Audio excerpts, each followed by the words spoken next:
Viewers, today it is my privilege to have Sri Giridhar Mamidi as our guest. And to give you a little bit more introduction about him, he has been working very, very hard, putting together a realistic, meaningful set of proposals for the government to act on during these trying times. Without much further ado, I would like to first introduce Sri Giridhar and then afterwards explain a little bit more on what we are going to talk about. Giridhar Mamidi Garu, welcome to PGurus channel. Namaste, Sri Ayarji.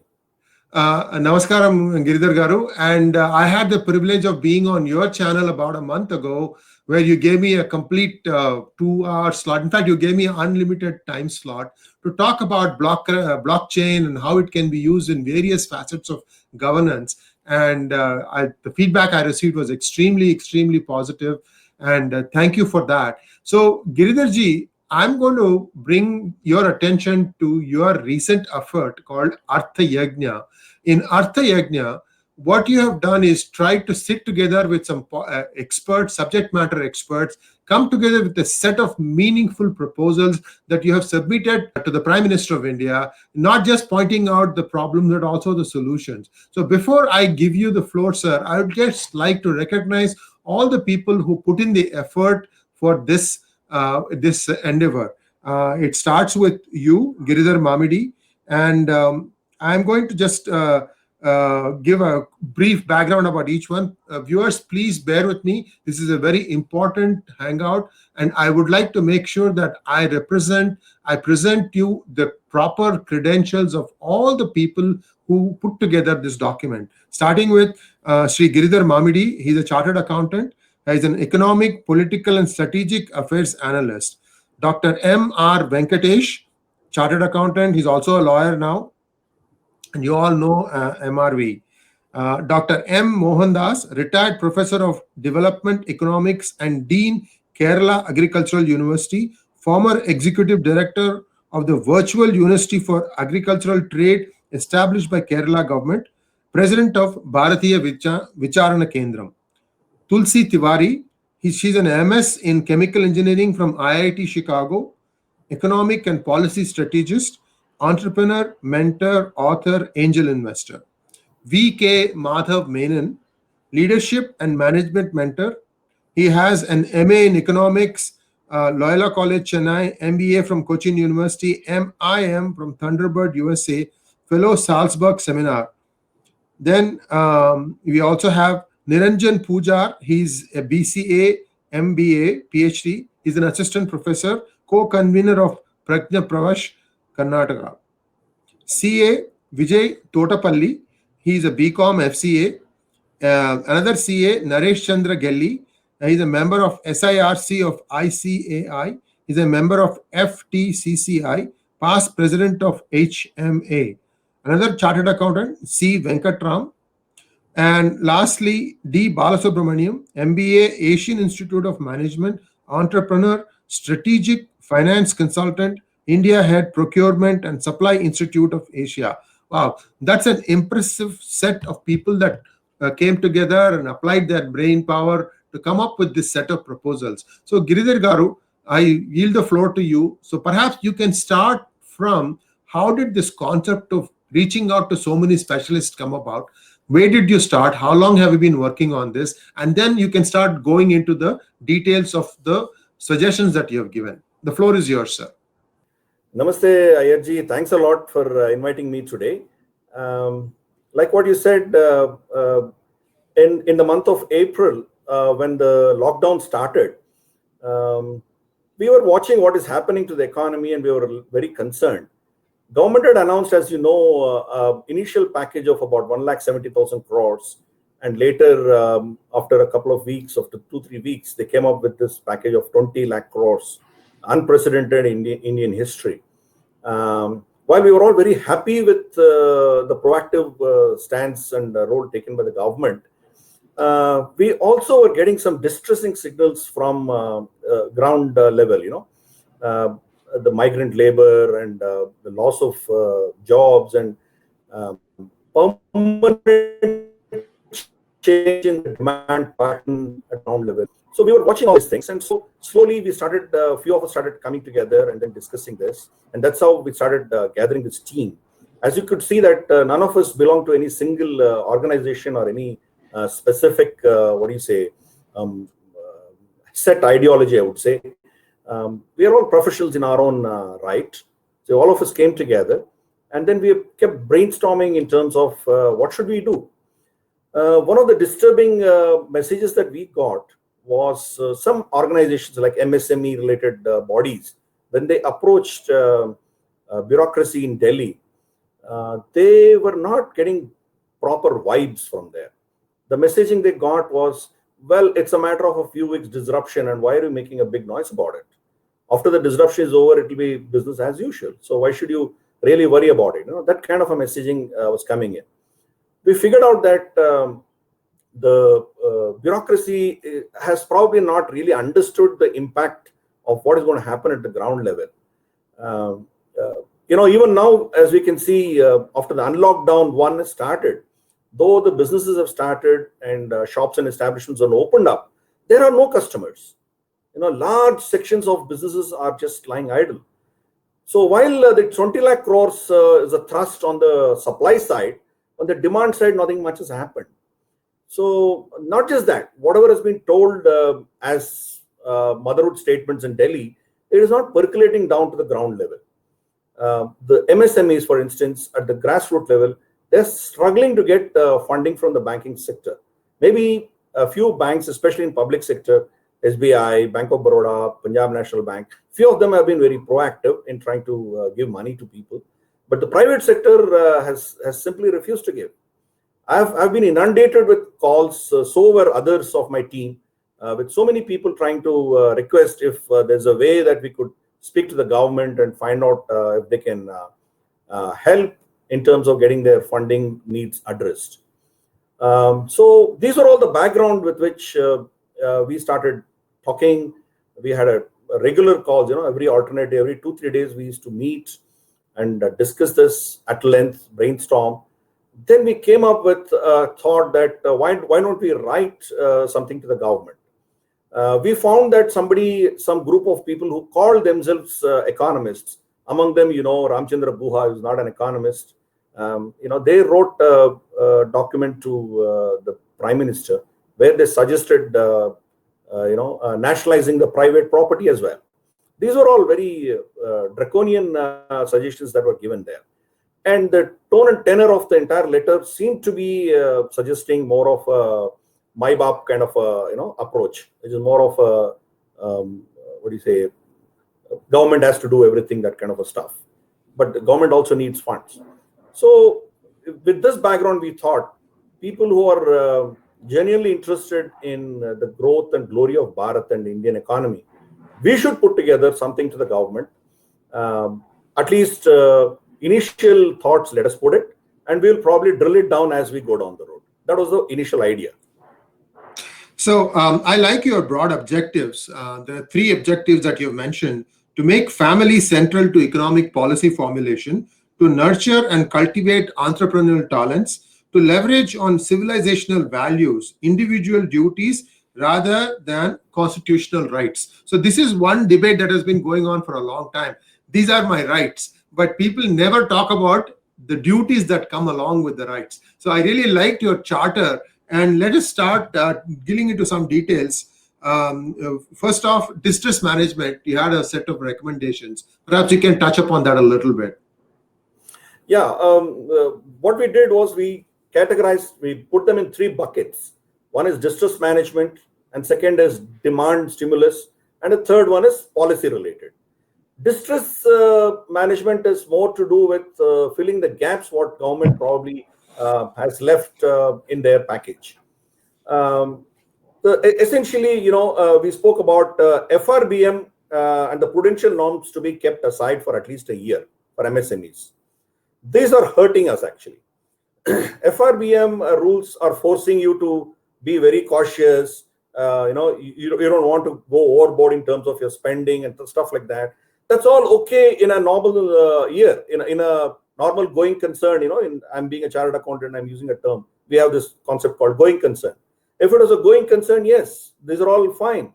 But we are not in that kind of a normal situation. We are in a panic mode right now.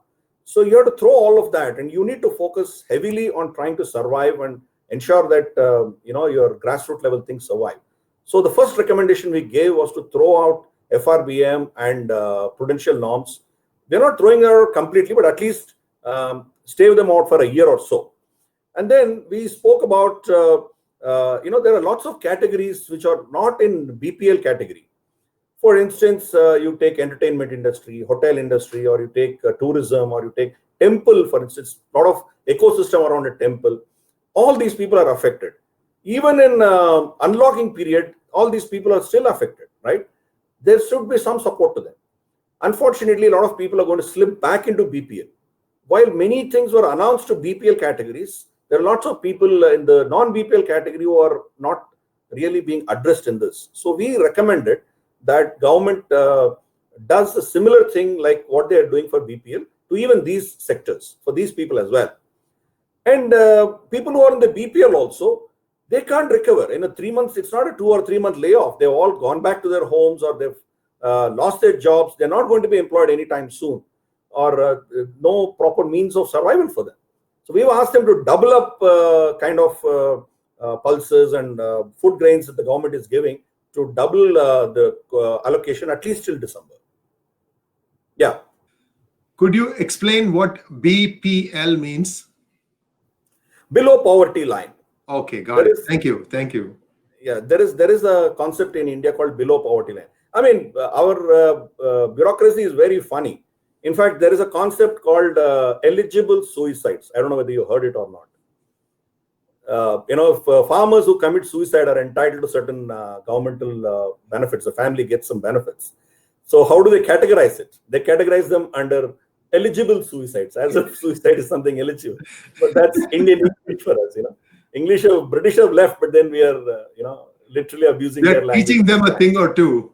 Yeah, we are abusing their language for the rest of our life.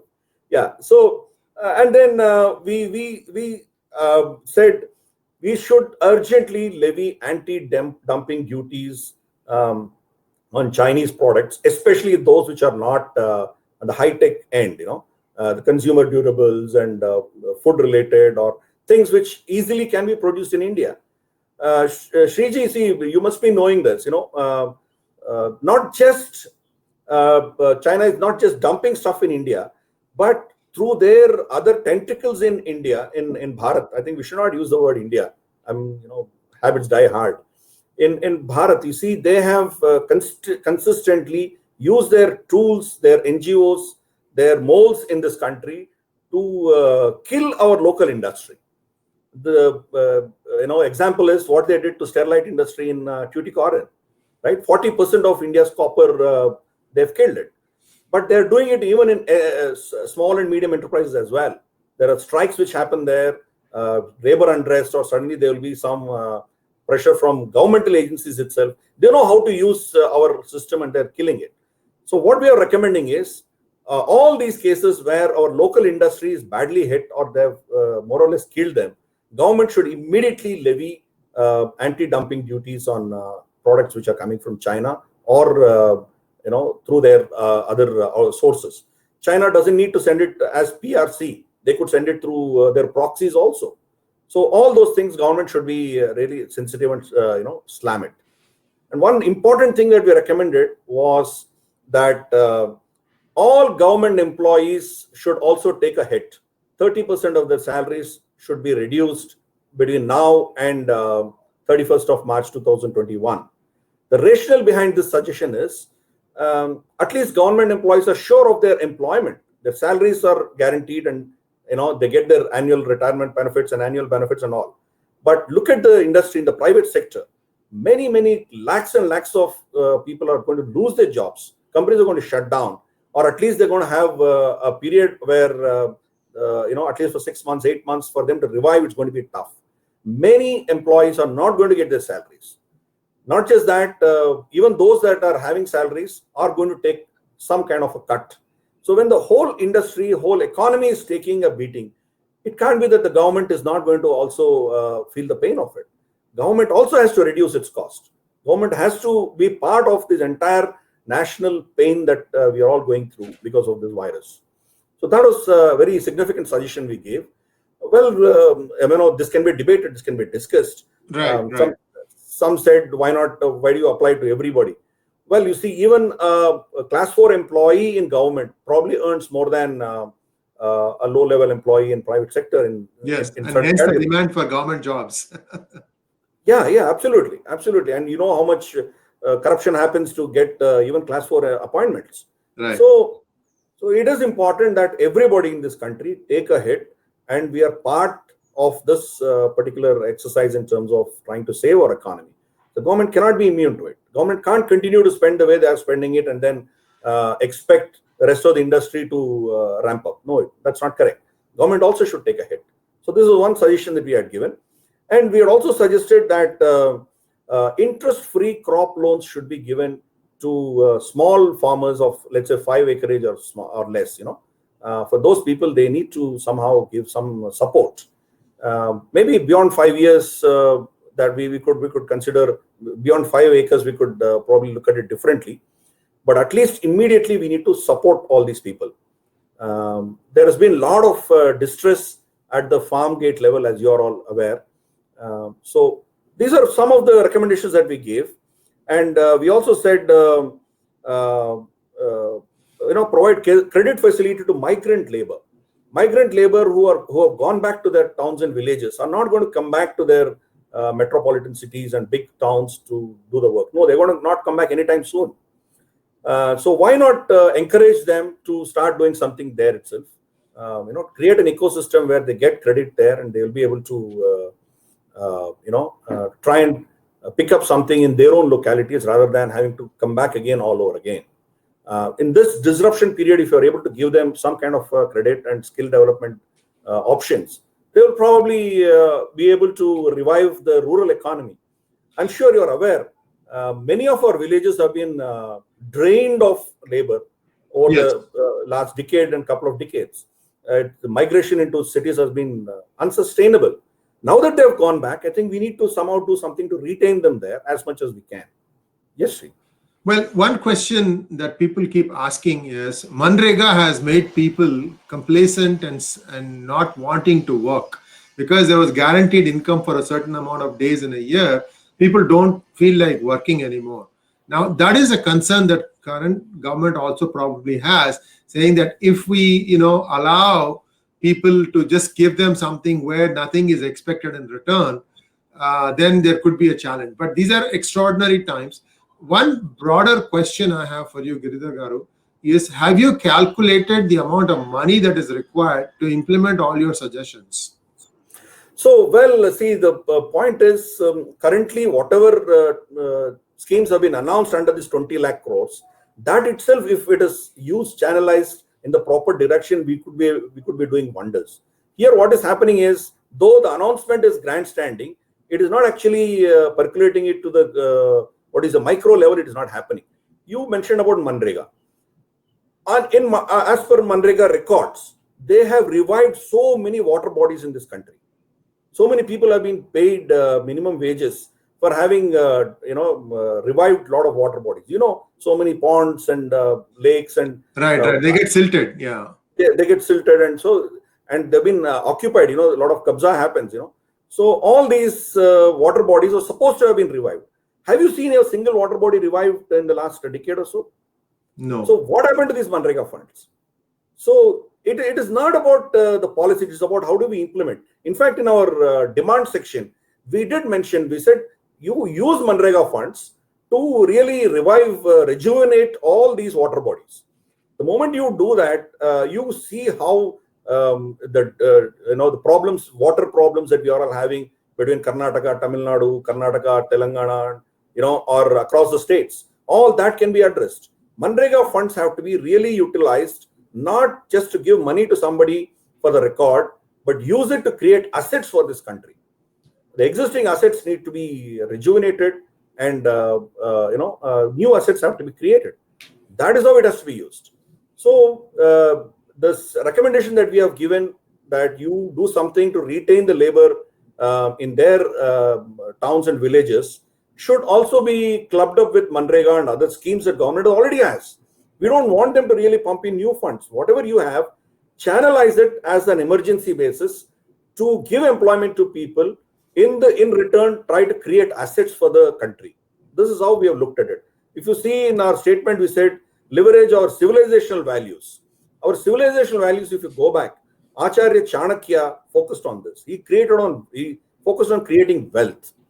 This is what we are now suggesting. Don't be a Mai Baap Sarkar. Don't keep giving doles to people. Whatever you want to give it, but then give employment to people and then create assets. If we go into our demand section, one of the things that we spoke about is the river linking project.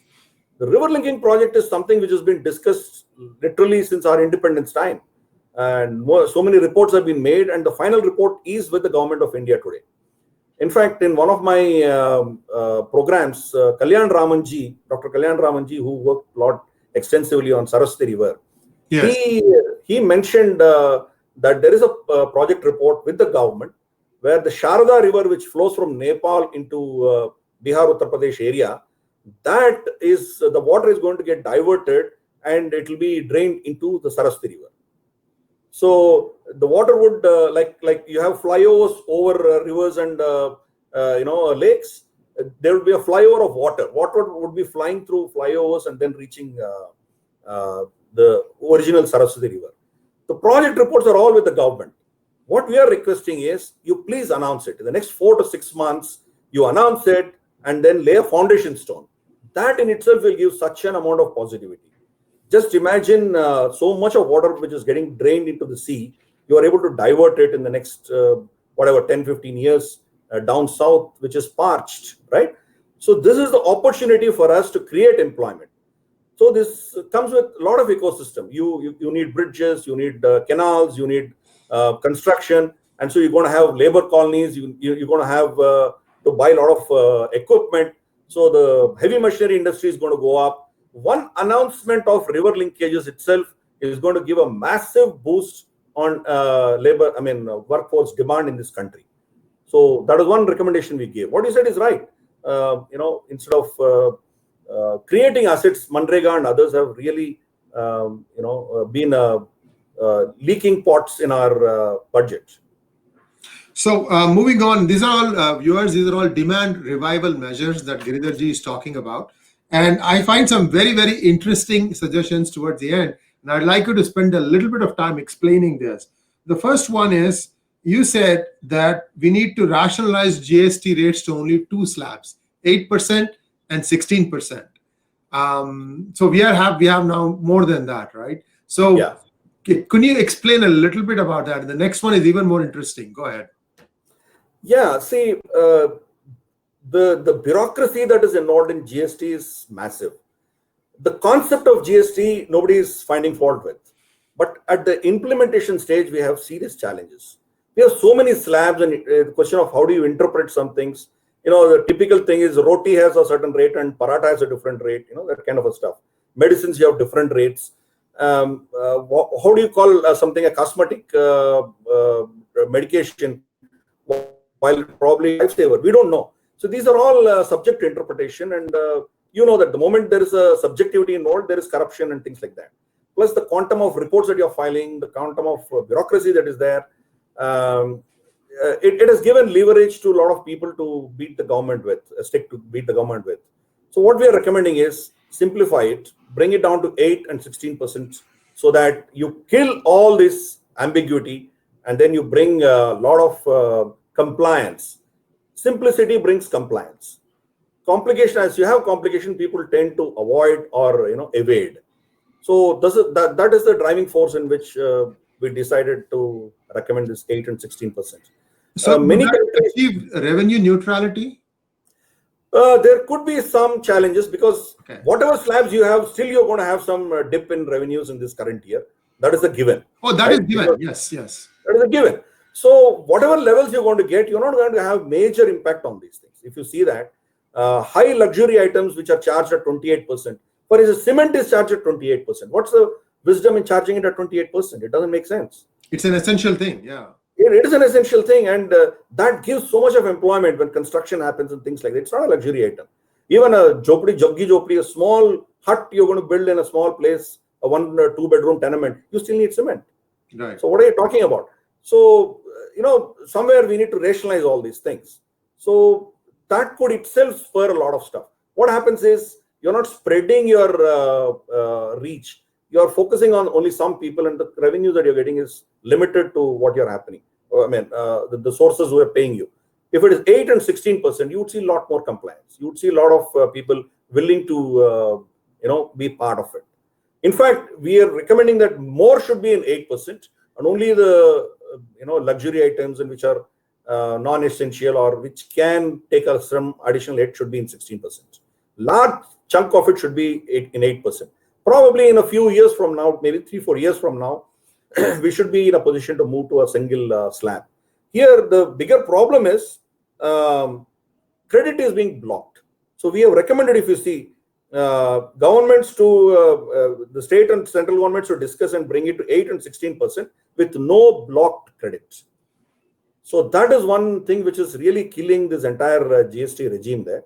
So we recommended, the credit should not be blocked. That will ensure compliance. That is what we recommended. And yes, the last point we mentioned in that is about requesting the government to consider bringing petroleum products as well as liquor into GST. Actually, both these things are in GST, but at a 0 rate. Yeah. So when we put them at 0 rate, that means the state governments have the liberty of putting whatever they want, and state governments are complaining that already they are on the verge of going bankrupt, and their biggest pay item is pensions and salaries.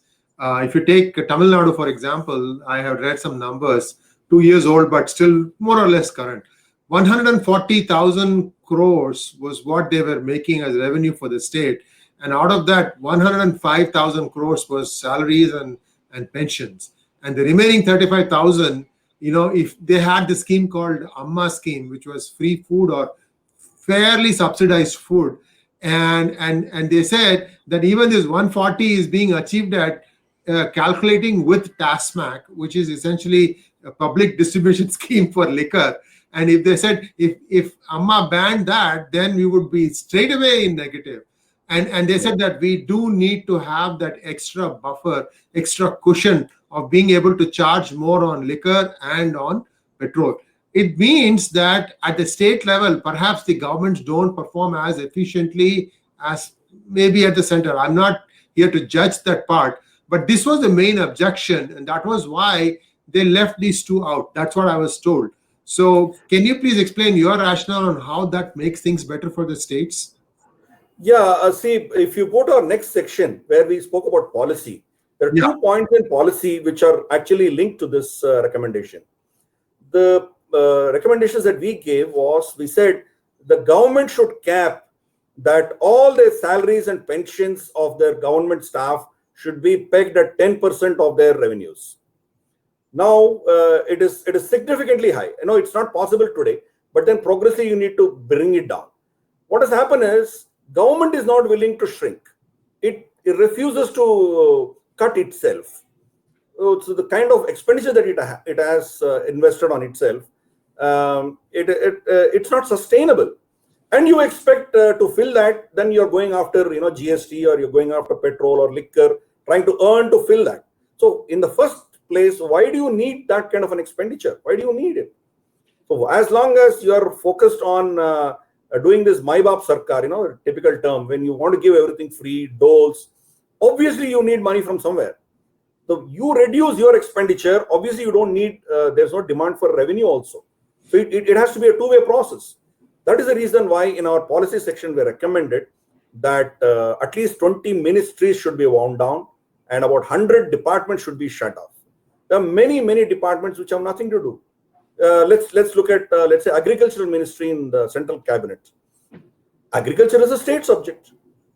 Why do you need an agriculture ministry there? Right? We are just quoting one. There are many ministries where you don't need it. You have, if you go to a particular project, you want to start a project, you need to knock the doors of something like 15 to 16 ministries to get approval. It's Jal Shakti Vibhag for water supply, then Power Ministry for something else, then MSME Ministry for something else, Corporate Affairs for something else. There are 20 different people. We don't need so many people actually, which is acknowledged by Prime Minister himself. He himself said, I need less government and more governance. Most of these ministries, if you go and see, except feeding their salaries, they have nothing to contribute to the governance of this country. In the next letter that we are going to come up with, the Arth Yagna team, we would focus on recommending which are the ministries and which are the departments we need to shut down. So if the governmental expenditure comes down, obviously the need for them to collect higher revenue from petroleum products or from liquor also goes down. The pressure would go down. So we have to look at both these things in tandem. So we have, on one hand, we have recommended rationalization of GST, and we said you bring everything under its umbrella. On the other hand, we also recommended that government also cuts itself, prunes itself to reasonable limits. That's how we have, worded it. One important thing that we spoke about in demand side, if you would have seen even the very first point, we recommended that this is an opportunity for us to really invest in our medical infrastructure. When this pandemic hit us, we were ill prepared, and even now we are not really geared up to it. We are nowhere compared to any of the top 20 developed countries, though we claim that we are the number 4 or number 5, or it depends on how you look at it in PPP ratios or real term. We are one of the top 5 economies. Yet, you see, our medical infrastructure is pathetic. It's about 0.7 beds per 1,000 or something like that. So we are recommending that in the next 3 years, at least can you double it? And then we give specific metrics. We said a 5-bedded hospital for every gram panchayat, and a 50-bedded hospital for a taluk, and a 100-bedded hospital with a medical college attached at every district level, and probably in a cluster of 6 or 7 districts and a population of 25 lakhs and odd, we should have something like super specialty hospital like AIIMS or something like that. So you just imagine what you're going to turn this country into. You're going to have a huge employment, and the spin-offs that you can think of is massive, right? So not just you're taking care of the health of the people, but you're also creating a whole economy ecosystem around it. If you're building some hospitals, you need paramedics, you need ambulances, you need maintenance staff, you need so much of ecosystem. Today we are struggling. I mean, is it sustainable? Each medical college invests crores of rupees for their infrastructure and all, and then they need to pay so much of money to get their licenses renewed year on year. And so obviously they're going to fleece it from the students. If a student is paying a capitation fee of 2 crores or 3 crores for a seat, what do you expect of him? Obviously, this entire ecosystem is going to be completely corrupt. So we wanted the government to relook at this whole thing. And if every 100-bedded hospital in every district is going to have attached medical training facilities, you just imagine what's going to happen. You don't need one odd case where you need to pay multiple crores of rupees to do that. All the districts in this country will start producing medics and paramedics. We also recommended that this should be clubbed up with telemedicine and wellness programs. We are so focused on illness treatment, but this country has completely forgotten its great traditions of Ayurvedic system. Ayurveda is not just about taking some herbal medicine or no, it's not that. Ayurveda focused on wellness of a person rather than treating an illness. Illness comes later. The whole wellness thing is something we forgot. West is now slowly talking in terms of social and preventive medicine, and some terminology they're using it. But we are past masters in that. One of the one of the guiding principles for us, as you read out, was our civilizational connect. That is a civilization connect. We wanted the government to focus on wellness rather than focus on illness. So a couple of things I would like to add to your observations, Giridhar Garu. One is that we had an exclusive hangout on Ayushman Bharat with Nandakumar. I urge everyone to read it because it is very, very close to what you have suggested. The other thing is there was another hangout I did with a unit called Vaidya Gramam. Vaidya Gramam is essentially a concept where they want to bring an ecosystem of self-sufficiency at a village level. And to prove that, they have taken up about 6 or 7 pilot projects wherein somebody interested can take over the technology and then reproduce it in their own village, in their own district. The data is all on PGurus channel.